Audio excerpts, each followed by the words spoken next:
Shalom anak-anak Tuhan yang berjuang di marketplace. Saya terbeban untuk membawa sebuah pesan profetik untuk para pebisnis. Mari kita berdoa lebih dulu.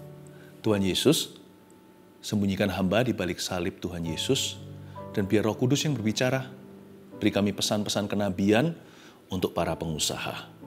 Baik business owner, ya Tuhan, maupun orang-orang yang bekerja di company-company. Kami berdoa supaya anak-anak-Mu dilengkapi. Urapi, kasih kami wahyu dan hikmat dari firman-Mu. Dalam nama Yesus. Amin. Sekali lagi, pesan profetik untuk para pebisnis. Dan ini penting sekali untuk masa depan pekerjaan kita, supaya seimbang dengan kehidupan rohani. Kita belajar dari seorang tokoh, sebenarnya beberapa orang lakon yang ada di dalam cerita ini, tapi saya ingin Anda untuk melihat tentang Yosafat. 2 Tawarik pasal 18, totalnya ada 34 ayat. Jadi kita nyantai aja sambil cerita-cerita seperti storytelling ya. Dan nanti tangkap rema-rema apa dan pesan-pesan apa untuk Anda secara pribadi. Jangan sampai luput, nyalakan wifi-nya. Sorga mau berbicara. Judulnya di Alkitab Indonesia kita, Ahab memerangi Ramot Gilead. Nabi Tuhan berhadapan dengan nabi-nabi palsu. Ayat 1. Ketika Yosafat kaya dan sangat terhormat, ia menjadi besan Ahab. Beberapa tahun kemudian pergilah ia kepada Ahab di Samaria. Ahab menyembelih banyak kambing domba dan lembu sapi untuk dia dan rombongannya, dan mengajaknya untuk menyerang Ramot Gilead.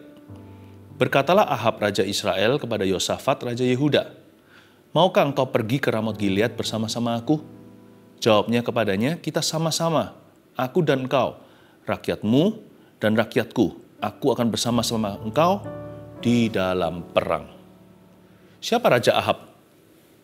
Raja Ahab adalah raja yang jahat, musuh Elia. Ingat istrinya yang mengintimidasi Nabi sehingga Elia lari? Yaitu Ahab itu. Ahab yang membunuh seorang yang tidak bersalah demi merebut kebun anggurnya. Ini orang gak baik, ini penyembah Baal, penyembah berhala kelas kakap. Namun demikian Yosafat adalah seorang raja yang sangat baik. Kalau kita baca ceritanya di pasal sebelumnya, gimana dia mengokohkan kerajaan, dia kirim orang-orang untuk mengajarkan Taurat, para imam, orang Lewi. Orang ini takut akan Tuhan. Kok bisa besanan? Gimana sih? Sebenarnya ia menjadi besannya Ahab itu purely business. Disinilah celahnya Yosafat. Dia mengizinkan politik dalam pemerintahannya dengan iming-iming bisnis yang luar biasa untuk mulai menggeser imannya yang murni. Hati-hati, karena ada banyak jebakan di tempat kerja. Tempat kerja itu bukan neraka. Marketplace bukanlah tempat yang kita jangan ke situ, Sodom Gomora. Enggak loh, Tuhan yang utus kita loh. Orang-orang yang ditaruh Tuhan di sana, baik bekerja in a certain company, atau diri sendiri, Andalah pemilik company itu. Anda diutus ke situ seperti domba ke tengah serigala, namun kita harus cerdik seperti ular, jangan lupa tetap tulus seperti merpati. Nah, Yosafat ini mulai bukan 50-50, pelan-pelan dia mulai 60-40, 40 itu ketulusan. Pelan-pelan mulai 30-30. Kapan? Ketika Yosafat kaya dan sangat terhormat. Kekayaan itu dari Tuhan, susah payah tidak menambahinya. Tetapi ketika seseorang kaya, kita harus berhati-hati. Ada penyakit orang kaya. Apa itu? Contohnya kolesterolan, karena makanannya enak. Daripada orang di desa makan tahu tempe saja, malah kadang-kadang jadi kuat. Makanannya terlalu bergizi, sirip ikan hiu dan sebagainya, nanti terlalu banyak mengandung zat-zat tertentu dari lautan, biasanya menjadi masalah kemudian. Kekayaan itu dari Tuhan, tapi harus dikelola. Yang pertama dikelola bukan kekayaan, yang harus Anda kelola adalah hati dan kerohanian. Jadi tetap harus hati-hati kalau Tuhan menambahkan harta benda, hatimu jangan melekat padanya. Yang harus Anda kelola adalah hatimu. Karena kekayaan itu kalau tidak disertai dengan disiplin rohani yang tinggi bisa menjatuhkan. Padahal itu berkat dari Tuhan. Karena bukan berkatlah yang menjaga, tapi Tuhanlah yang menjaga. Tuhan yang memberimu berkat itu yang terus bisa menjagamu utuh. murni sampai pada akhirnya tetap berdiri, tidak jatuh ke dalam dosa, tidak jatuh dalam jebakan iblis. Sekalipun Anda diutus di sana, harus hati-hati. Kata hati-hati itu saya suka sekali dalam bahasa Indonesia. Kalau Inggrisnya kan be careful. Bahasa Chinese-nya saya kurang suka. Xiaoxing. Hatimu harus kecil. Agar supaya waspada, hati-hati, nggak berani ambil resiko. Itu orang-orang bisnis nggak suka. Orang dalam dunia usaha itu harus resiko, bukan? Kalau bahasa Chinese-nya Xiaoxing. Hati-hati ya, artinya hatimu harus kecil. Jangan terlalu berani, jangan terlalu melompat, jangan terlalu lari. Nanti kalau terantuk batu gimana kalau jatuh?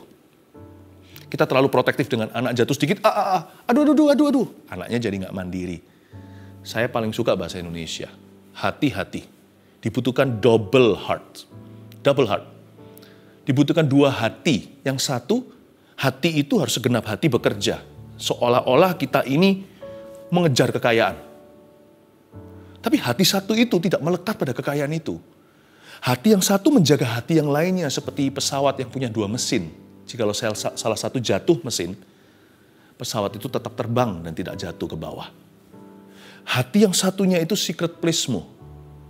Itulah kerohanian yang dijaga, itulah disiplin rohani saat teduh baca firman dalam komunitas rohani yang sehat. Selalu ada nabi-nabi di sekelilingmu atas suara kenabian. Dan nggak tentu kita cari hamba Tuhan. Yang disebut suara kenabian atau nabi-nabi itu adalah firman Tuhan itu sering, penglihatan pun tidak jarang. Yaitu ada banyak sekali sumber yang Anda buka supaya arteri-arteri jantung rohani Anda itu tidak pernah ngeblok, tidak pernah stroke.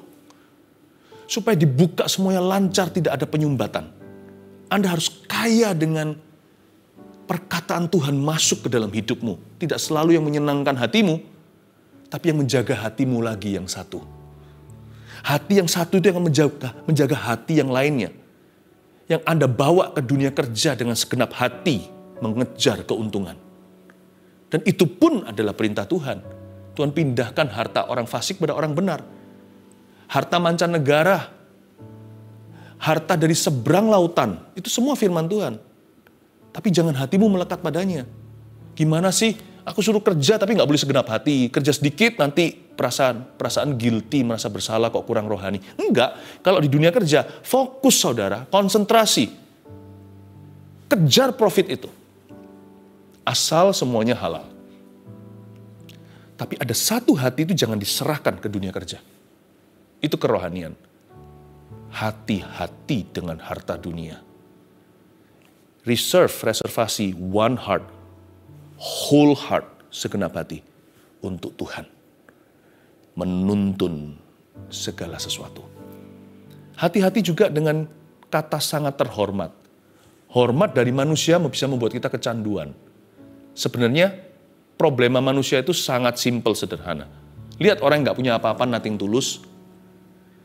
Dia mau orang caci dia, mau fitnah dia nggak peduli. Tidurnya nyenyak, nggak ada kepikiran. Memang sih besok makan apa, kita lihat lagi. Nggak ada sesuatu yang dia perlu lindungi. Harta banyak, perlu harta lebih banyak untuk melindungi harta yang banyak. Paham maksud saya? Anda punya rumah bagus, harus ada security, harus ada CCTV, harus ada alarm yang level tertinggi, betul-betul yang world class safety. Lihat orang yang nggak punya apa-apa. Nggak kepikiran, nggak ada yang perlu dilindungi. Ya, jangan jadi seperti mereka. Harus berusaha, jangan simpan talenta di bawah tanah. Jangan satu itu disembunyikan. Tapi persoalan manusia itu sebenarnya dibuat oleh manusia. Ketika kita di taraf tertentu menjadi sangat terhormat, kita jadi terlalu peduli dengan opini orang. Stresnya tambah banyak. Stresnya bukan dari dunia kerja. Stresnya dari dunia maya. Setelah kita mencapai status tertentu, sangat terhormat, kita jadi gila hormat. Nggak disapa seseorang, udah rasa nggak suka hati. Ke gereja, dilewati pendetanya, rasa, aku nggak diorangkan. Padahal dari dulu loh, sebelum jadi sesuatu, sebelum jadi somebody, sebelum kita menjadi sukses dan berhasil menjadi orang terpandang, ke gereja hanya untuk melayani dan cari Tuhan. Be careful ya. Kejatuhan orang itu pada saat dia di taraf tertentu. Ketika Yosafat, padahal di pasal sebelumnya orang ini seorang warrior, seorang pejuang untuk Tuhan. Dia menjadi nyaman. It's okay sih, itu berkat Tuhan. Tapi dia nggak punya disiplin rohani yang mengimbangi suksesnya. Kalau suksesnya segini, disiplinnya juga harus segini. Suksesnya bahkan kalau bisa segitu. Supaya bisa menjaga dari hati yang satu. Hati bekerja itu harus didikte oleh hati yang rohani. Bukan sebaliknya.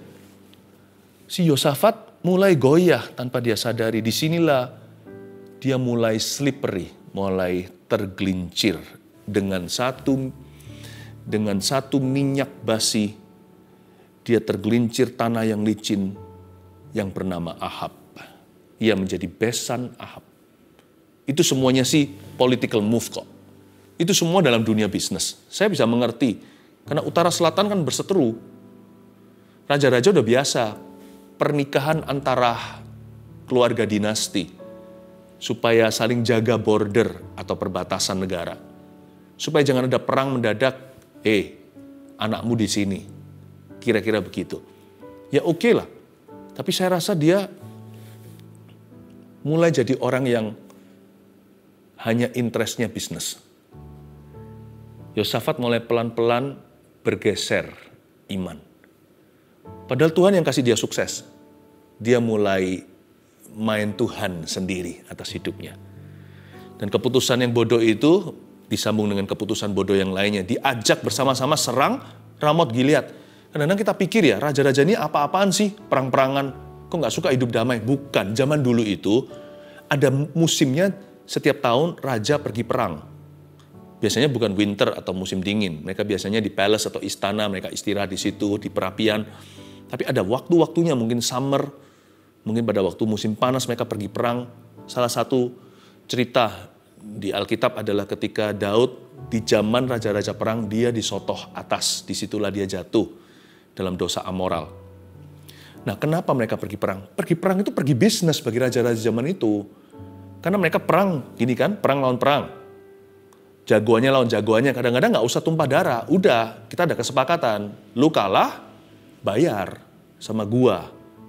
Atau kalau bandel, dia nggak mau ngaku kalah, disikat sekalian. Jadi sebenarnya yang mereka cari itu bukan menang perang, tapi mereka mau dapatkan profit, keuntungan. Jadi itulah bisnisnya kerajaan-kerajaan zaman dulu. Diajak nih sama Ahab, ayo let's go to war with me. Langsung dijawab, ayo. Iya kan? Yang ayat 3 tadi yang kita baca. Kita ini sama-sama, we are together, aku dan engkau, rakyatmu dan rakyatku. Aku akan bersama-sama engkau di dalam perang. Kok nggak tanya Tuhan dulu? Bukan berarti dikit-dikit tanya Tuhan. Kalau bisnis apa-apa, mau jualan gitu, kalau kita retail, jual satu tanya Tuhan dulu. Wah, siapa mau beli sama kita? Pelan sekali lamban. Sekarang itu orang maunya cepat kok. Kalau bisa langsung delivery, langsung ke depan pintu. Ini malah tanya Tuhan satu persatu. Enggak sih, tapi ini keputusan besar. Ingat satu hal. Keputusan-keputusan yang bisa mengubah kehidupanmu, patut dikonsultasikan lagi pada Tuhanmu. Meskipun Tuhan sudah kasih lampu hijau untuk keputusan-keputusan yang sifatnya sudah bagian daripada kontraknya. Bagian dari perjanjian. Tapi ini kan perkara besar. Ayat 4. Tetapi Yosafat berkata kepada Raja Israel, baiklah tanyakan dahulu firman Tuhan. Lalu dia masih ada ragu dan dia berkata, tunggu dulu. Besan. Ngomong sama Ahab. Kita tanya dulu ya sama Tuhan.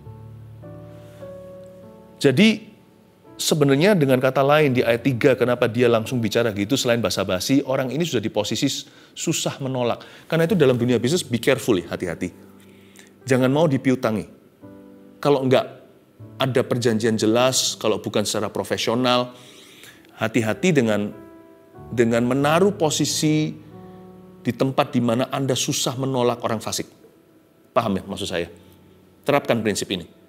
Saya nggak bicara tentang cash flow atau sebagai perputaran dana, lalu pinjam bank dan sebagainya. Itu semuanya kan ada tata aturan dan caranya untuk kita bisa bertanggung jawab dengan loan-loan yang diberikan. Kalau mau bisnis beneran hari ini ya pasti harus ada perputaran begitu. Nggak bisa seperti iso jiao qian, iso jiao huo. Nggak bisa satu tangan persis waktunya serah terima barang dan serah terima uang. Nggak bisa, kadang-kadang uang dulu, kadang-kadang barang dulu. Kalau semuanya itu secara sehat seharusnya sih no problem, nggak masalah. Dan itu bukan dosa. Tapi maksud saya adalah janganlah membawa diri dan bisnismu sedemikian rupa sehingga Anda susah menolak orang fasik. Bangun culture demikian rupa di dalam cooperation atau dalam bekerja sama dengan setiap orang adalah Anda harus pegang kuncinya. Ini Yosafat adalah raja, sama-sama raja sama Ahab. Kayaknya dia kalah Hawa. Padahal ya terus terang kalau kita lihat kerajaan dua ini kita bandingkan apple to apple. Yosafat lebih kaya, Yosafat lebih kuat. Lebih terhormat. Ahab itu masih di bawahnya, tapi kok bisa dia susah nolak? Sampai-sampai di ayat 4 baru, tunggu ya, kalau bisa tanya Tuhan dulu ya. Loh kok begitu? Anda semua smart lah, nggak usah saya kasihkan aplikasinya gimana. Pasti tahu sendiri gimana, maksud saya ini seperti apa Anda pasti nangkep. Terapkan. Makanya saya katakan tadi di awal-awal kan, ada banyak sekali rema-rema profetik, pesan kenabian untuk bisnis Anda sendiri. Tangkap. Nggak setiap orang kan dapat ayat yang sama. Setiap bisnis pengusaha yang sekarang mendengarkan saya, masing-masing kan dapat sesuatu yang berbeda, tapi dari firman yang sama. Ayat 5. Lalu Raja Israel mengumpulkan para nabi. Wah, koleksinya keluar nih. Ahab ya, punya 400 orang banyaknya. Kemudian bertanyalah ia kepada mereka, apakah kami boleh pergi berperang melawan Ramot Gilead atau aku membatalkannya? Jawab mereka, majulah, Allah akan menyerahkannya ke dalam tangan raja. Ya, memang Raja Ahab ini kan terkenal punya koleksi. Ada raja yang koleksi kuda, ada pengusaha yang koleksi jam tangan, ada yang sukanya motor-motor, mobil-mobil sport, atau motor gede, moge. Tapi yang ini raja, koleksi pendeta, koleksi nabi yang Baal punya, yang agama lain, yang menamakan dirinya nabi-nabi Yahweh atau Yehovah, juga ada. Allah Israel disebut di mulut mereka, 400 bahkan. Mereka bisa bernubuat seperti nabi-nabi Alkitab. Dan mereka mungkin juga tahu Taurat. Tapi sebenarnya mereka bukanlah hamba Tuhan, mereka hamba uang. Buktinya kok takut sama Ahab. Coba lihat itu. Seperti Elia. Mana bisa dia kontrol? Ada satu lagi nabi yang jarang dibahas di Alkitab. Kita lebih tahu Elia, Elisa. Ada satu namanya Mika. Nanti kita akan baca, orang ini berani. Dan ada humornya dalam cerita ini, nanti kita lanjut di ayat-ayat berikut. Di ayat 6 dulu. Tapi Yosafat bertanya, tidak adakah di sini seorang nabi Tuhan supaya dengan perantaranya kita dapat meminta petunjuk? Ini Yosafat, setelah lihat 400 orang itu bernubuat, ngomong yang enak-enak pada raja, Yosafatnya nggak srek di hatinya. Memang dari awal dia nggak srek sih. Dia aja yang menentang nuraninya. Dia berkata, sebentar, masa nggak ada lagi sih nabi yang bisa dengan perantaranya kita minta petunjuk Tuhan? Seorang nabi Tuhan gitu loh. Jangan nabi-nabian. Berarti Yosafat sudah tahu jawaban Tuhan. Ya enggak? Makanya dia nggak serak. Ini kan lucu. Dia kumpulkan, dia tanya-tanya Tuhan dulu ya. Padahal waktu dia tanya Tuhan dulu, lalu 400 orang mengatasnamakan Tuhan, dia juga nggak percaya itu jawabannya. Berarti kan dia sudah tahu jawabannya. Gini ya, begini. Jangan tanya Tuhan lagi apa yang nuranimu tahu itu. Jangan tanya Tuhan lagi apa yang kau sudah tahu. Kalau tanya lagi itu berarti Anda mau nawar. Ayolah, itulah. Masa Tuhan nggak ngerti sih hatimu mau seperti apa? Padahal Tuhan sudah bilang jangan.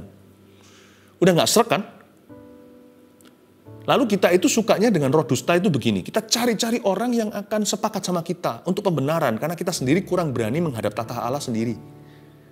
Dan menentang titahnya. Karena kita ada takut akan Tuhan. Paling tidak masih ada roh yang demikian di dalam hati kita.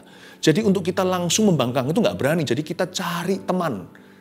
Cari partners in crime. Dan kalau bisa partners in crime itu adalah pendeta. Hamba Tuhan, nabi sekalian. Kan enak, jadi nggak bisa disalahkan sendiri loh. Hambamu berkata oke. Paham ya? Ini boroknya pengusaha. Kalau tidak disertai dengan disiplin yang tinggi dan humility atau kerendahan hati. Tapi di hatinya sudah ngerti dia. Kok tanya lagi? Mungkin dia Seperti yang saya katakan tadi, ayolah Tuhan, ayolah, masa nggak bisa berubah pikiran? Tuhan udah bilang jangan. Tuhan nggak perlu bilang sih, kadang-kadang jangannya Tuhan nggak usah diutarakan, itu kita bisa mengerti sendiri by nurani. Tapi karena kita itu memaksakan kehendak, jadi kita itu berharap Tuhan berubah pikiran. Oh, FYI for your information, my God never changes his mind. Dia nggak pernah mengubah pikiran. Dia bisa berubah keputusan ya. Dia bisa mengubah suatu keputusan. Malah hati-hati kalau itu dipaksakan, berarti Tuhan izinkan, bukan Tuhan berkenan. Itu namanya permissive will, bukan perfect will. Tuhan bisa mengubah pikiran, saya ngerti. Kadang-kadang kalau Tuhan sudah beritahu orang ini akan dihukum tapi dia bertobat. Bahkan Ahab pun pernah sekali puasa, Tuhan menunda hukumannya. Atau bahkan Tuhan mencabut verdict atau mencabut vonisnya. Bisa-bisa, itu karena kemurahannya. Tapi untuk Tuhan berubah karakter, yang Tuhan sebut wrong, tetap akan wrong. Mau digimanapun juga, bagaimana Anda terhadap Tuhan terus merong-rong, tetap wrong. There's nothing you can do. Nggak peduli orang bisnis siapapun, sampai konglomerat, you cannot change God's character. Tidak bisa mengubah karakter Allah. Dan ayat 7, jawab Raja Israel kepada Yosafat. Masih ada seorang lagi yang dengan perantaraannya dapat diminta petunjuk Tuhan. Tetapi ini lucu, aku membenci dia, I hate him. Sebab tidak pernah ia menubuatkan yang baik tentang aku, melainkan selalu malapetaka. Sebenarnya enggak. Nabi ini bukan terus memberitakan musibah. Yang dia enggak tulis. Kadang-kadang harus hati-hati dengan komentar orang. Ini Ahab enggak objektif, atau lebih tepatnya gagal fokus, atau salah fokus. Dia bilang, dia selalu menubuatkan yang gak baik tentang aku. Padahal sebenarnya bukannya Nabi itu menubuatkan yang buruk. Tapi Nabi itu selalu menegur dosa Ahab. Harusnya dia, kalau dia fair, kalau orang Hokkien bilang kalau dia cengli, dia harusnya bilangnya begini. Nabi ini terus suruh aku meninggalkan dosa-dosaku. Bukannya menubuatkan bukannya menubuatkan malapetaka. Tapi Nabi ini mengejar-ngejar dosa saya. Tapi dia salahkan, kan orang itu pintar seperti ninja. Kalau dia yang salah, dia nggak mau diperhatikan. Jadi dia salahkan orang. Dia kambing hitam dan tumbalkan Nabi ini. Orang ini loh buruk, dia itu terus nubuatkan malapetaka. Supaya orang lain tidak fokus ke dosanya. Padahal Nabi itu dari dulu menubuatkan musibah. Bukan nubuatannya itu musibah, tapi itu peringatan Tuhan. Lu kalau nggak tobat, ini terjadi atas dirimu. Tapi itu yang difokusin, bukan dosanya yang harus dia tobati. Ya, licik sekali kan manusia itu. Pintar sekali, disappear. Kalau itu tanggung jawabnya, dia bisa menghilang bak ninja. Dia selalu nubuatkan malapetaka. Orang itu ialah Mika bin Yimia. Kata Yosafat, janganlah raja berkata demikian. Yosafat ini mau bela Nabi, karena Yosafat di dalam hati, dalam kesaksian rohnya, dia tahu bahwa Nabi Mika ini must be a true prophet. Pasti Nabi sejati. Tapi Yosafat gak berani bela ya. Dia kalau sama Ahab, besannya sungkan. Tapi sama Nabi Tuhan, belanya setengah hati. Udahlah, don't say that lah. Janganlah katakan begitulah raja. Janganlah raja berkata demikian. Harusnya ditegur sama Yosafat. Jangan usik nabi-nabi Tuhan. Jangan ngomong gitu tentang pendeta. Jangan kau memfitnah hamba Tuhan kalau hamba Tuhan itu benar. Harusnya dia tegur itu Ahab. Tapi dia lebih sungkan sama besan. Sebenarnya yang Yosafat tidak sadari, atau mungkin dia sadari, tapi dia tidak berdaya karena memang dia tidak serohani itu ternyata. Adalah peer pressure atau tekanan sebaya, tekanan dunia. Dia merasa dia kalah hawa. Dia lupa, harusnya kalau dia lebih takut sama Tuhan, Nabi itu adalah utusannya Allah. Menerima utusan Allah, itu menerima Allahnya.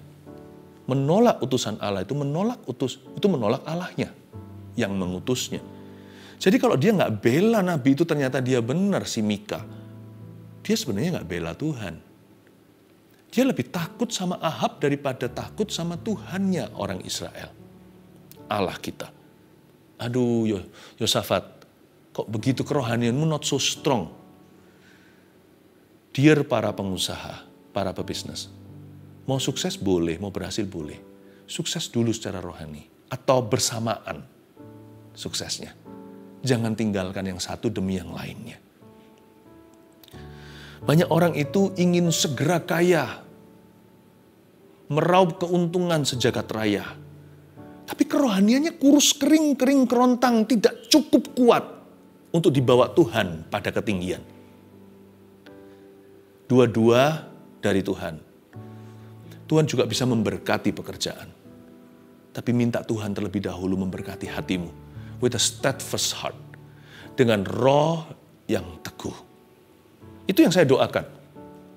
Makanya firman yang saya bagikan sekarang ini adalah untuk membangun kerohanian Anda. Sebuah pesan profetik untuk para pebisnis yang merupakan anak-anak Tuhan. Ayat 8. Kemudian Raja Israel memanggil seorang pegawai istana katanya. Jemputlah Mika bin Jimia dengan segera. Sementara Raja Israel dan Yosafat, Raja Yehuda duduk masing-masing di atas tahtanya. Dengan pakaian kebesaran di suatu tempat pengirikan di depan pintu gerbang Samaria. Sedang semua nabi itu bernubuat di depan mereka. Maka Sedekiah bin Kenaanah membuat tanduk-tanduk besi. Lalu berkata, beginilah firman Tuhan. Dengan ini engkau akan menunduk Aram sampai engkau menghabiskan mereka. Wow, show-nya lumayan. Ini yang saya sebut gimmick. Spiritual gimmick atau advertensi. Juga semua nabi itu bernubuat demikian katanya. Majulah ke Ramot Gilead dan engkau akan beruntung. Tuhan akan menyerahkannya ke dalam tangan raja. Seneng kan? Yosafat tetap gak serak. Saya buktikan nanti ya. Ahab juga tahu jawabannya. Ahab juga tahu mereka semua itu berbohong. Buktinya kita lihat dulu ayat 12. Suruhan yang pergi memanggil Mika itu berkata kepadanya. Ketahuilah. Nabi-nabi itu sudah sepakat meramalkan yang baik bagi raja. Hendaklah engkau, Mika, juga berbicara seperti salah seorang daripada mereka dan meramalkan yang baik.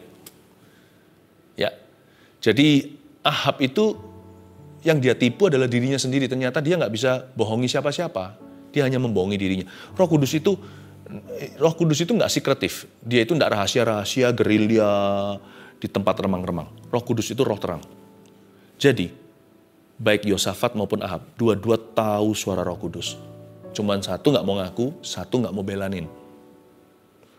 Tapi tetap lebih mending Yosafat sih. Yosafat itu juga hanya kurang rohani. Kalau Ahab itu jahat. Roh Kudus itu nggak bisa disangkali. Orang jahat pun tahu kalau dia berbuat jahat itu jahat. Cuman dia semakin keras hatinya. Semakin dia keras, maka Tuhan izinkan hatinya mengeras. Seperti Firaun membatu. Dan di sini ayat 12 sudah jelas sekali dinasti Ahab itu seperti apa dalam bisnisnya. Dia suka mengumpulkan hamba-hamba Tuhan yang bisa dibeli dan ditakut-takuti. Ketahuilah, nabi-nabi itu sudah sepakat ya, kamu lebih baik juga seperti mereka. Jangan aneh-aneh, jangan katakan yang bukan-bukan, jangan melawan. Loh, ini adalah sifat buruk seorang pebisnis di perjanjian lama yang juga adalah seorang raja baginda. Dia kumpulkan hamba-hamba Tuhan, saya kasih kutip karena hamba Tuhan sesungguhnya tidak bisa dibeli. Jadi kalau yang begituan, itu hamba-hamba dengan kutip buka, kutip tutup. Bukan hamba beneran dan bukan hamba Tuhan. Yang bisa dibeli dan ditakut-takuti. Saya sarankan para pebisnis, untuk jikalau Anda betul-betul dekat dengan hamba-hamba Tuhan, bertemanlah, bersahabatlah. Jangan hanya sekedar cari nubuatan atau mencari sesuatu yang meneguhkanmu. Kalau hamba Tuhan itu sejati, dia tidak akan fokus kepada dirimu satu. Dia akan fokus pada kerajaan Allah yang besar. Sehingga ada satu ruang di mana imam dan raja bersama-sama membangun kerajaan Allah. Ada sebuah partnership. Dan dalam perjalanan membangun kerajaan Allah itu, besi menajamkan besi, manusia menajamkan manusia, raja dipertajam nabi. Nabi pun ditolong raja. Di situ terjadi yang namanya mutual help, mutual support. Terjadi dukungan yang saling silih berganti, saling menolong, saling membantu, saling mengangkat beban.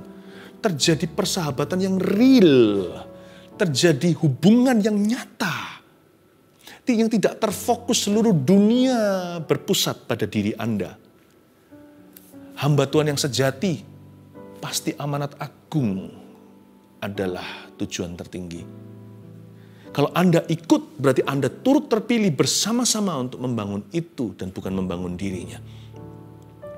Demikian pula seorang pebisnis yang takut akan Tuhan. Fokusnya pasti bukan pada bisnisnya, tapi pada kerajaan Allah, bagaimana bisa menolong umat manusia. Dan terjadi yang namanya bukan partners in crime, but partners in glory, atau menjadi mitra kemuliaan. Dan dalam mitra kemuliaan itu, sekalipun Tuhan tidak membagikan kemuliaannya kepada yang lain, apalagi kepada patung yang mati, kata Yesaya, tapi Tuhan akan mengizinkan kita turut bersinar. Seperti Musa yang melihat Tuhan, dia sendiri wajahnya terang benderang. Pasti akan ada mutual support in His glory. Jadi saya sarankan bukan kumpulkan hamba-hamba Tuhan yang bisa dibeli, tapi kenalilah hamba-hamba Tuhan sejati, dan biarkan hamba-hamba Tuhan itu juga mengenalimu. Ada sebuah privilege dalam kerajaan Allah, to know and to be known, untuk mengenali dan untuk dikenali. Dan disitulah akhirnya menjadi yang namanya persaudaraan yang rukun. Hubungan itu dilandasi kasih, bukan profit. Bukan profit yang artinya manipulasi satu sama lain, atau profit bagi diri sendiri dalam keegoisan. Pokoknya ujung-ujungnya gua harus dilayani. Semua all about me. Itu sudah nggak sehat dari awal. Ahab itu nggak punya hubungan begitu. Hubungan seperti itu namanya covenantal relationship. Hubungan perjanjian. Jadi kenali. Tentunya harus menguji dulu ya. Karena ternyata ada rasionya nih kalau dari cerita ini. Per 400 nabi palsu, baru ada 1 nabi sejati. Itu figuratif. Secara profetik, tidak bisa secara harafiah, jangan diterapkan mentah-mentah. Tapi seolah-olah sebagai ilustrasi, nabi sejati itu tidak ditemukan di antara berapa puluh. Minimal among hundreds, baru ketemu 1. Di antara ratusan baru ketemu seorang. Jangan hakimi terlalu dini, tapi juga segala sesuatu harus diuji. Ujilah kami. Ujilah para hamba-hamba Tuhan ini, karena memang sebanyak, sekalipun di luar ada uang palsu, tetap ada uang asli. Kalau di Indonesia, keluaran dari Bank Indonesia bukan. Ada yang sah dari pemerintah, ada yang sah dari pemerintah kerajaan Allah. Tapi ada juga yang namanya di dalam pasar gelap. Sebab setan itu selalu counterfeit atau selalu memalsukan. Jangan karena Anda pernah dikecewakan oleh 1-2 hamba Tuhan, Anda jadi seorang pebisnis yang pahit dengan gereja. Bitter with pastor. Don't do that. Saya waktu kecil pernah dilecehkan oleh seorang yang sudah setaraf pendeta majelis gereja. Waktu saya baru wisuda elementary school, baru SMP 1. Saya mencari Yesus, mau tahu siapa itu Tuhan. Jatuh ke tangan yang salah. Apakah saya pahit dengan gereja? Tuhan ketika Tuhan menyelamatkan saya, Dia juga menyembuhkan saya dari trauma. Hari ini saya juga menjadi seorang hamba Tuhan. Hari ini saya juga menjadi seorang pemberita firman. Setiap kehidupan per orang itu pilihan. Orang begitu sama Anda tidak harus jadi seperti orang itu. Anda pernah dikecewakan, orang salahi Anda nggak perlu salah gara-gara orang lain salah dulu. You punya pilihan. Pahit, bitter, kecewa, trauma, that's your choice. Itu pilihanmu sendiri. I don't choose that. I choose life. Aku pilih kehidupan. Puji Tuhan ada banyak pebisnis yang memilih kehidupan. Banyak hari ini hamba-hamba Tuhan seperti kami yang memilih kehidupan. Kita tidak mau didikte oleh masa lalu. Karena masa depan itu masih milik kita selama kita hari ini memilih Tuhan. Bangun real relationship in ministry. Bangun hubungan yang real dan nyata di dalam pelayanan, dalam gereja, dalam bisnis Anda. Ya, Mari kita lihat sekarang ayat 13. Tetapi Mika menjawab, demi Tuhan yang hidup sesungguhnya, apa yang akan difirmankan Allahku itulah yang akan kukatakan. Wah, Mika ini berani. Dia ngomong sama perwira yang antar dia. Tentunya bukan perwira bawah, karena kalau raja yang langsung suruh, mungkin Kopassusnya. Kalau raja yang langsung suruh, pas pampresnya. Pasukan pengawal presiden sendiri yang turun tangan. Tapi dia bilang, nggak bisa. Aku ngomong apa itu sudah disumpah Tuhan istilahnya. Aku hanya katakan apa yang Tuhan taruh di mulutku, nggak bisa pura-pura. Karena dia bukan nabi palsu, ayat 14. Setelah ia sampai kepada raja, bertanyalah raja kepadanya, Mika, ini Ahab ngomong begini, apakah kami boleh pergi berperang melawan Ramot Gilead atau aku membatalkannya? Fair kan, tanya. Go or no go? Jawabnya, majulah dan kamu akan beruntung sebab mereka akan diserahkan ke dalam tanganmu. Lucu kan? Ini dia sarkas.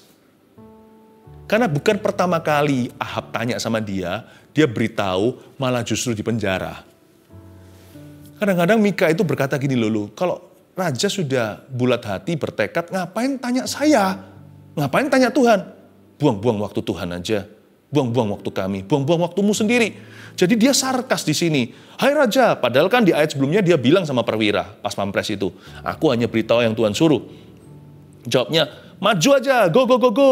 Sebab mereka akan diserahkan dalam tanganmu. Karena waktu dia masuk ke ruang raja, di depan gerbang Samaria, dia lihat 400 lagi bernubuat semua ke arah yang sama. Dia bilang, ngapain? Buat apa? Buat apa ada saya? Kalau kamu sudah bertekad, itu koleksimu, itu papetmu. Itu panggung bonekamu. Lalu dia lihat, lalu ayat 15, ini humornya dalam story ini. Tetapi Raja Ahab berkata kepadanya, sampai berapa kali aku menyuruh engkau bersumpah supaya engkau mengatakan kepadaku, tiada lain dari kebenaran. Loh, berarti si Ahab sudah tahu jawabannya. Berarti Ahab sudah mengerti itu. Jadi selama ini waktu bernubuat, Ahabnya berkata, ya ayo Yosafat, ayo Besan, kita perang. Dia udah tahu itu bukan kehendak Tuhan. Dia udah ngerti 400 nabi itu semuanya itu bohong sama dia, tuh his face ke wajahnya langsung. Kok masih dipelihara, masih dimanja. Kenapa masih diizinkan berbicara? Karena people like to hear what they love to hear. Itulah problemnya. Karena manusia suka mendengar apa yang telinganya suka dengarkan.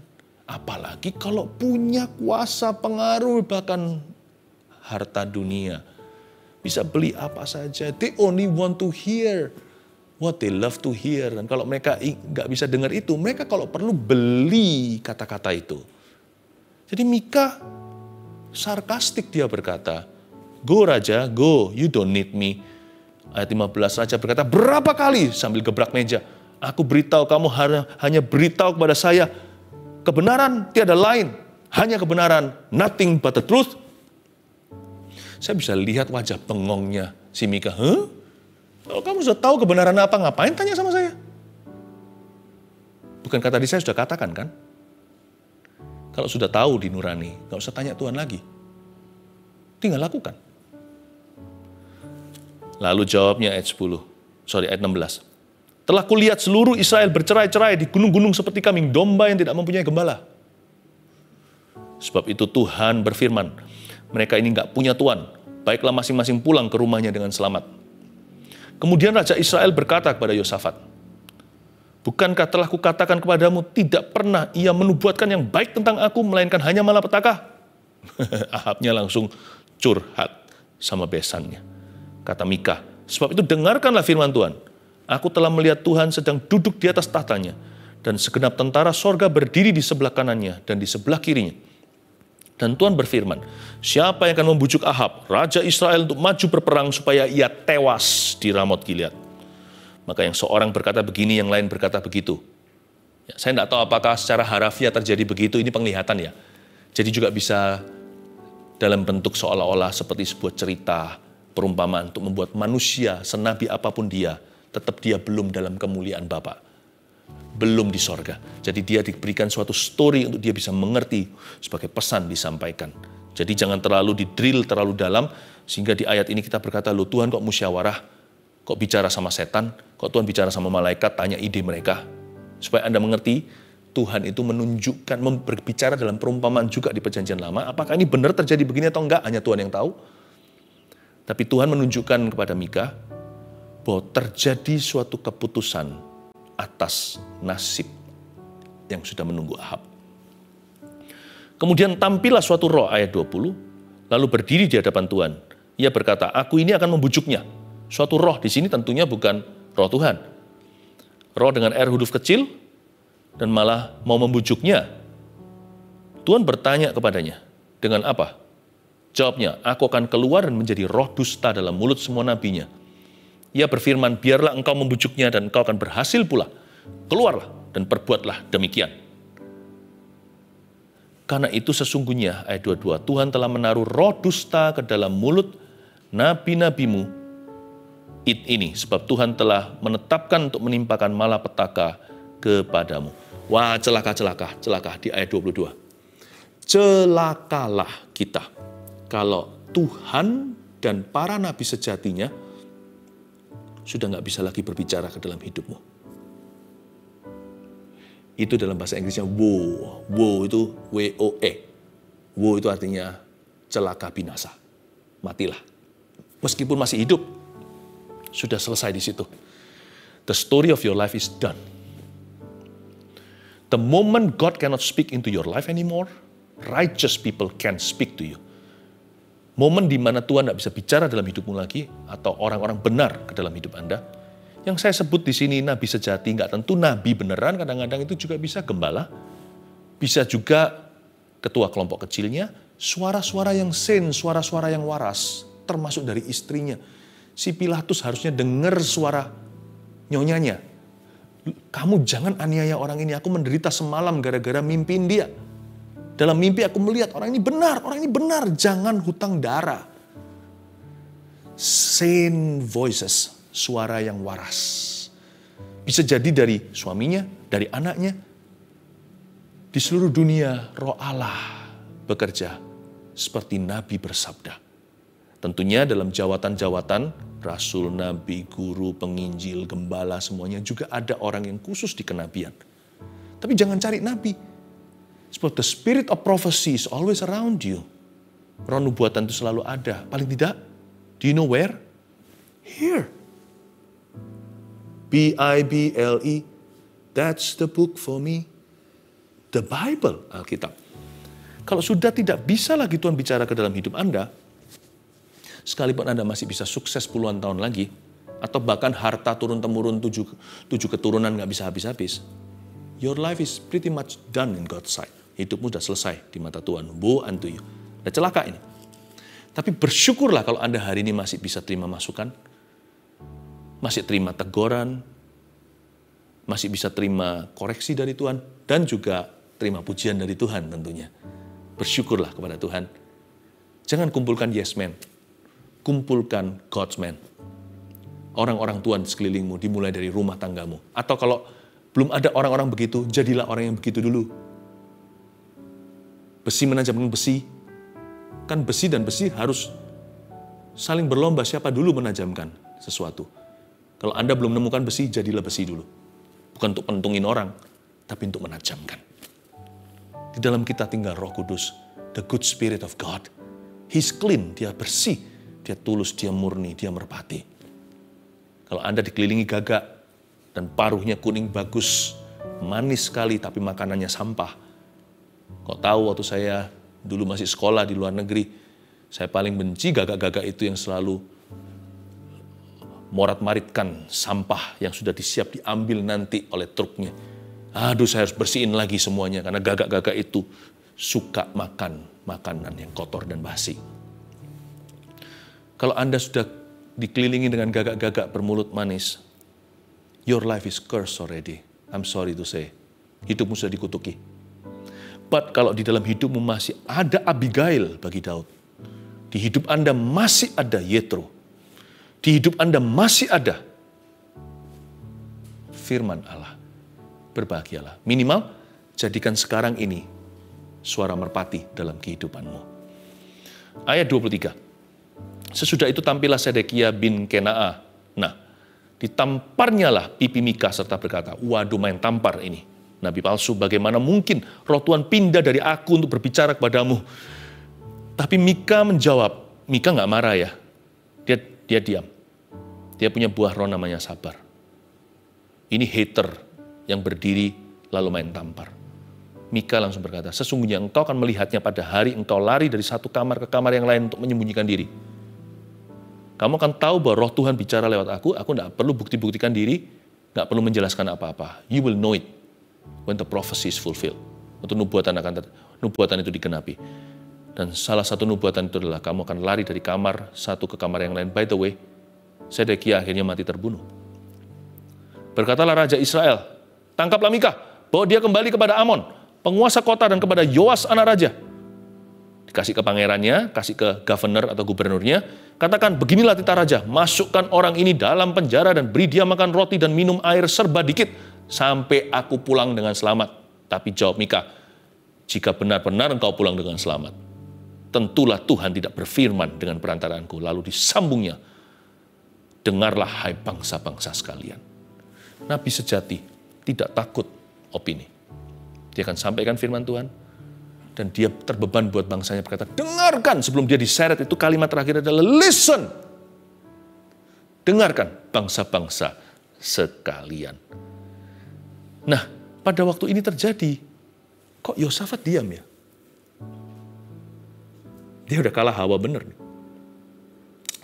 Dia sudah kena gigitan atau sudah diracuni bisa sekulerisme. Sampai dia nggak bisa berbuat apa-apa. Harusnya dia berkata, jangan kek atau apa. Atau dia mungkin bisa beritahu sama yang namanya Ahab besannya ini, jangan begitu sama Nabi itu. Kalau kita mau menang perang nih, kalau masih mau pergi. Atau jangan begitulah, dia nggak mengucapkan sesuatu yang kasar kok, dia hanya memberitahu kebenaran. Uji aja, kalau nggak terjadi ya sudah. Jangan demikian jadi orang, jangan berlebihan. Dia mungkin kan bisa konfrontasi.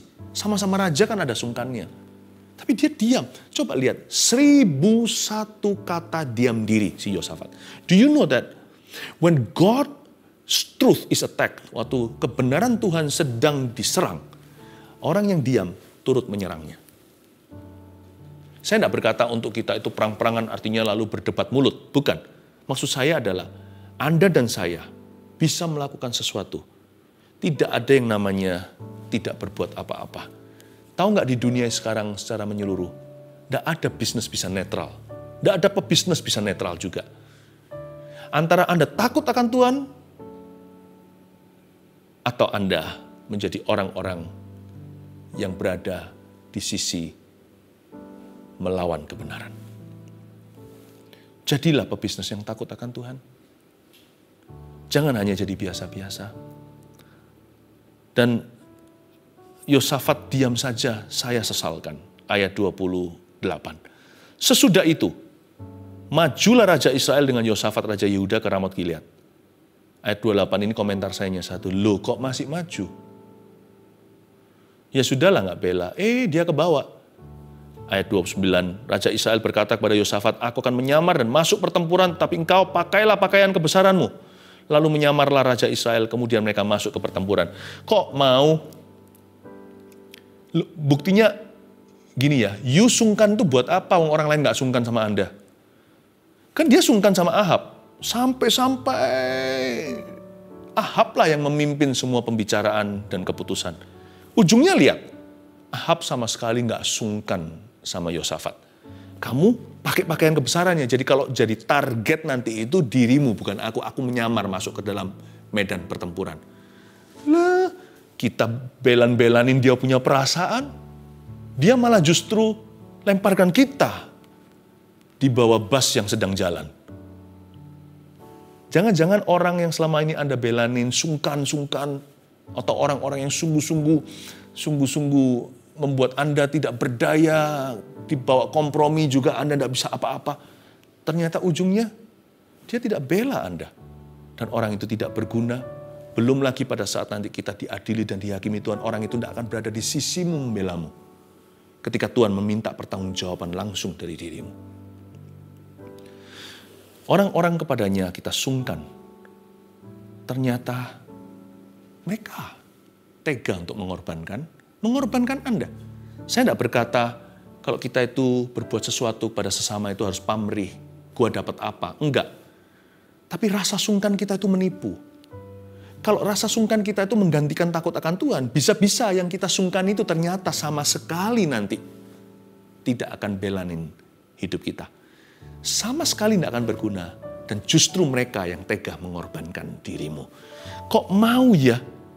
Emangnya Yosafat itu hambanya Ahab? Enggak loh, Anda bukan hamba dunia. Anda tidak berutang budi sama dunia dan sistemnya. Anda berutang sama Tuhan yang membelimu dengan darah yang mahal. Kenapa kita malu sama orang lain? Kita mau doa sebelum makan. Emangnya kita hutang apa sama mereka? Emangnya mereka yang menyelamatkan kita dan mati di Kalvari? Kenapa saya begitu takut kalau anak muda dengan teman-teman sebaya saya nanti kalau saya nggak diterima? Emangnya mereka nanti yang akan hidupi saya? Aku adalah hamba Allah, bukan hamba manusia. Bukan berarti kita hanya maunya sama Tuhan, tidak mau bergaul dengan orang atau tidak mau mengorangkan sesama kita, tidak mau dengar-dengaran, tidak mau dikoreksi mereka. Enggak. Jangan takut sama manusia itu maksudnya, itu jerat. Kenapa waktu kita masih muda di sekolah, takut sekali nanti teman bilang apa? Lalu kita bahkan berani melakukan sesuatu yang salah untuk menyenangkan mereka supaya diterima. Kadang-kadang ya, pikiran manusia itu kurang lurus. Bengkoknya banyak, diterangi sama firman jadi jelas. Yang kita takuti sama sekali gak layak untuk kita sungkani. Yang harusnya kita takuti, yaitu Tuhan. Malah kita gak sungkan. Padahal nyawa kita di tangan Dia, bukan di tangan mereka. Nasib kita di tangan Dia, bukan di tangan mereka. Berkat kita di tangan Dia, bukan di tangan mereka. Bukan mereka yang berkati. Ada apa-apa yang menolong juru selamat ya Dia, bukan mereka. Ingat para pebisnis, orang-orang Kristen di marketplace, you belong to Christ. Anda milik Kristus. Anda tidak hutang sama dunia, Anda hutang sama Dia. Ingatlah, Anda adalah hambanya Tuhan, bukan hamba manusia. Kok mau? Harusnya Yosafat menolak. Kok enak? Aku masuk dengan pakaian kebesaran, kan jadi target. Kamu menyamar. Tapi Tuhan itu adil, ayat 30. Adapun Raja Negeri Aram telah memberi perintah kepada para panglima pasukan keretanya demikian. Janganlah kamu berperang melawan sembarang orang, melainkan melawan Raja Israel saja. Catat baik-baik. Ada setan-setan yang khusus diutus oleh neraka untuk menjatuhkan hanya pemimpin saja. Termasuk pemimpin di marketplace. Dalam konteks peperangan di Perjanjian Lama ini, mereka adalah panglima pasukan keretanya. Jumlahnya belasan saja, bukan ratusan. Tapi mereka ini bukanlah pengendara kereta, chariots. Mereka adalah panglima kereta. Jadi betul-betul orang-orang yang paling mahir perang. Sampai naik rankingnya. Dia yang naik kereta itu. Jadi ada tank-tank khusus. Yang selama ini sudah melewati berapa kali perang, sudah jadi veteran, bukan junior. Dan tanknya itu diperlengkapi dengan rudal-rudal yang paling canggih. Dengan alat pengukur kejauhan dan kekernya, semuanya itu yang paling wahid. Khusus untuk bunuh pemimpin, bukan rakyat biasa. So you know you are always a prime target. Kalau Anda sukses, Anda bekerja di dunia sekuler, di marketplace, setan tidak suka anak Tuhan bersinar. So you are always a prime target. Don't flirt with the demons. With demons, don't flirt. Janganlah kita flirting dengan orang-orang fasik. Kita hanya dealing dengan mereka, jangan flirting. Nah, ayat 31, segera sesudah para panglima pasukan kereta itu melihat Yosafat, mereka berkata, itu Raja Israel, ya kan? Saya bilang apa tadi? Dan dia pakai pakaian kebesaran, ya ditargetkan. Lalu mereka mengepung dia untuk menyerang dia, tapi Yosafat berteriak dan Tuhan menolongnya. SOS ke sorga, Tuhan tolong dia. Allah membujuk mereka pergi daripadanya. Padahal Allah sudah kurang berkenan dengan Yosafat pada titik ini. Jadi sebenarnya di ayat yang ke-31 nyaris mati, Yosafat telah jatuh kerohaniannya dari titik perkenanan di pasal yang 17, di pasal 18 ini dia jatuh ke titik belas kasihan. Bukan lagi Tuhan berkenan, tapi Tuhan berbelas kasihan sama dia. Dari kata belas kasihan itu Tuhan kasihan. Dari orang yang dikagumi mestinya, sekarang dikasihani. Jangan terlalu senang dengan kata dikasihani, itu bukan kasih. itu seperti pengemis yang kita, kasihan. Dari orang yang merupakan ahli waris, sekarang hanya dapat uang recehan. Kasihan. Menyelamatkan nyawa, mudah bagi Tuhan. Tapi Tuhan menyerahkan nyawanya ke tangan, namanya, rohnya. Itulah kepercayaan sesungguhnya. Yosafat diselamatkan. Not so glorious sih. Tidak terlalu mulia gimana. Karena dia berubah menjadi pengemis sorga. Ya kasihanlah, spare his life lah. Udahlah, diampuni. Ayat 32, segera sesudah para panglima pasukan kereta itu melihat bahwa dia bukanlah Raja Israel, maka undurlah mereka daripadanya. Kasusnya di drop. Tapi bukan berarti Tuhan drop kasusnya dia, karena di pasal 19 nanti, pelihat Yehu menegur Raja Yosafat. Tuhan kirim seorang nabi lain to speak to him. You're wrong, you're in the wrong. Ayat 32, segera sesudah para panglima, ayat 33 sekarang ya. Tetapi seorang menarik panahnya. Look at the odds. Lihatlah betapa ganjil dan betapa janggalnya, betapa kebetulannya, ini dahsyat sekali. Tetapi seseorang, bukan panglima kereta perang, tapi seorang prajurit biasa junior, nggak titis lagi, sembarang menarik panahnya. Lihat, tetapi seseorang menarik panahnya dan menembak dengan sembarangan. Ketara nggak pengalaman. Menembak dengan sembarangan saja dan mengenai Raja Israel yang sedang menyamar. Di antara sambungan baju zirahnya, baju zirah itu selalu ada. Nggak bisa segampang itu. Jadi mungkin antara dia punya rompi besi dengan yang tutupin tangan seperti para kesatria-kesatria di zaman Eropa lama, zaman dulu itu mungkin ada sedikit, kan bukan dijahit. Kan itu kan logam, jadi ada sedikit terbuka di baju sirahnya, itu bisa nancep di situ. Kok bisa ya? Panah beracun tersebut. Racun nggak racun, dia kehabisan darah. Kalau panah di sini nggak kena, panah di situ nggak kena. Seperti baju anti peluru, kok bisa di selipannya menancap, dan bukan ahli panah lagi. Orang ini hanyalah prajurit junior lagi panik sembarangan, dan bisa mengena persis ke tempat mematikan. Kemudian ia berkata kepada pengemudi keretanya, putar, bawa aku keluar dari pertempuran sebab aku sudah luka. Catat ini baik-baik, sebuah pesan peringatan buat kita semuanya. Kalau Tuhan sudah menentang hidup seseorang, kebetulanlah yang akan membunuhmu. Chance will kill your business. Tapi kalau Tuhan menyertai hidup seseorang, kebetulan adalah mujizat Tuhan tanpa dibubui tanda tangan. Kita yang GR-GR sendiri berkata, hayo Tuhan lah. Iya, akhirnya kamu tahu itu saya. Jadi ada banyak kebetulan terjadi di hidup kita. Seperti Mazmur 23, kebajikan kemurahan selalu mengikuti kita. Apa artinya kebajikan kemurahan? Ya itu kebetulan. Hal-hal yang tidak kita rencanakan. Mengikuti kok. Bukan sesuatu yang kita proyeksi. Orang yang disertai Tuhan, kebetulan yang mengangkat dia. Everything that we don't plan, segala sesuatu yang besar itu we get bumped into them. Kita itu betul-betul kesenggol masuk ke dalam perkara-perkara besar. Biasanya kalau kita berencana, rencana kita terjadi karena kita libatkan Tuhan. Tapi yang rencana Tuhan lebih tinggi itu terjadi bukan karena proyeksi kita. Kita itu kesenggol masuk nggak sengaja. Coba pikirkan, ketemu jodoh dulu gimana? Coba pikirkan beberapa hal yang hari ini menjadi kebanggaan. Beberapa kemenanganmu terbesar atau bagaimana Allah memakaimu dengan luar biasa. Coba pikirkan satu-satu, it's not your planning. Tapi kalau Tuhan menentang kehidupan kita, kebetulan-kebetulan itulah yang akan membunuhmu. Saya doa ya, bisnis Anda akan penuh dengan kebetulan yang baik. Kebajikan maksudnya, bukan kebetulan yang parah, yang seperti ini, musibah, keberuntungan musuh. Ayat 34 terakhir, tetapi pertempuran itu bertambah seru pada hari itu. Dan Raja Israel tetap berdiri di dalam kereta, berhadapan dengan orang Aram itu sampai petang, ia mati ketika matahari terbenam. Bagaimana kebetulan membunuh Ahab? Catat, dia tetap berdiri. Masih ada forumnya. Stature atau dia punya gaya tubuh, statusnya masih di situ. Identitasnya tidak berubah, dia tetap berdiri. But he was dying on the inside. Banyak orang itu masih bisa mengerjakan pekerjaannya, but he's already spiritually dead.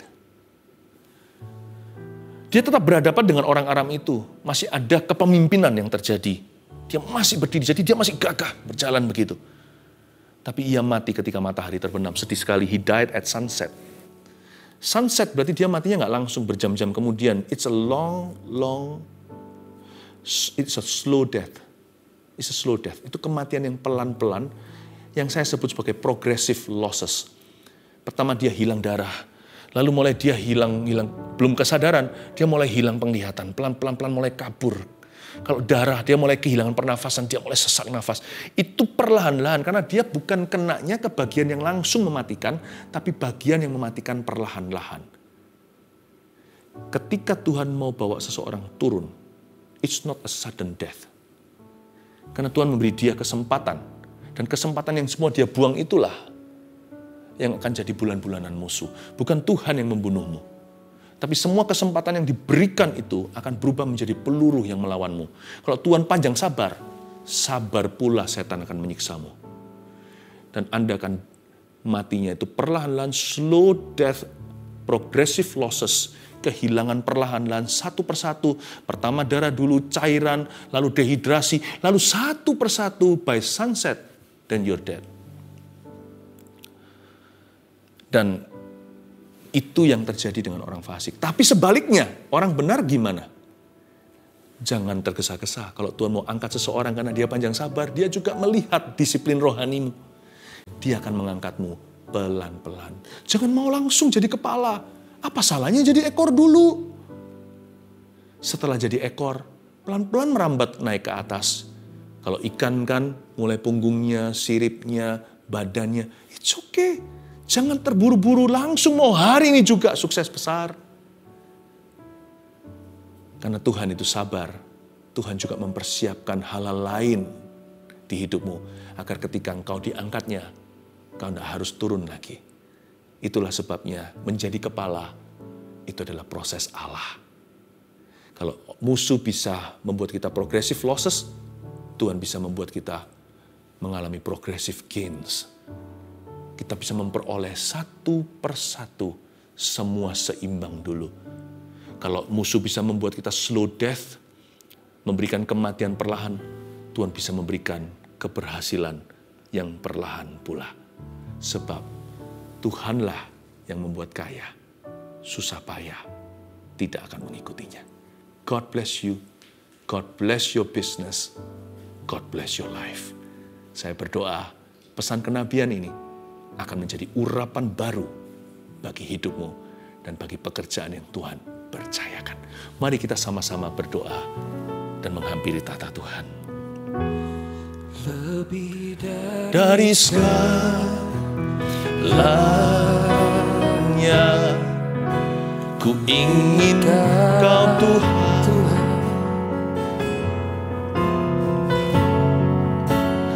emas, perak, dan permata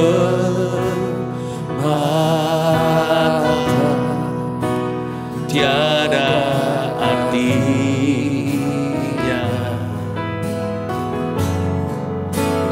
Ku ingin lebih dekat, bersekutu denganmu. Jadikan ku hamba setia kepadamu. Letakkan tangan di hatimu, minta Tuhan perbaharui. Lebih dari segalanya, ku ingin Kau Tuhan, emas, perak, dan permata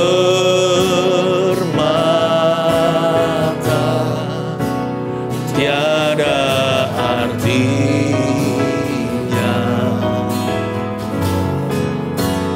Ku ingin lebih dekat, bersekutu denganmu. Jadikan ku hamba setia kepada. Ku ingin lebih dekat bersekutu denganmu, bangun kerohanianmu. Ku ingin lebih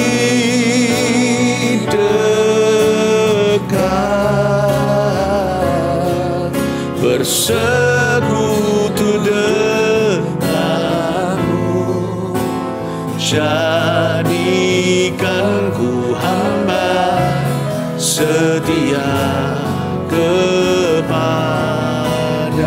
Ku ingin lebih dekat bersekutu denganmu. Ku ingin lebih dekat bersekutu denganmu. Jadikan ku hamba setia kepadamu. Para pebisnis, para pengusaha, ucapkan kalimat ini. Jadikan aku hamba. Jadikan ku hamba setia kepadamu.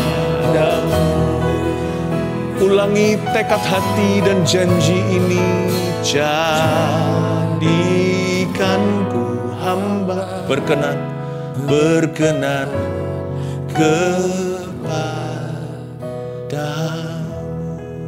God bless you all, dan semakin bertambah dalam Tuhan. We love you with the love of Jesus.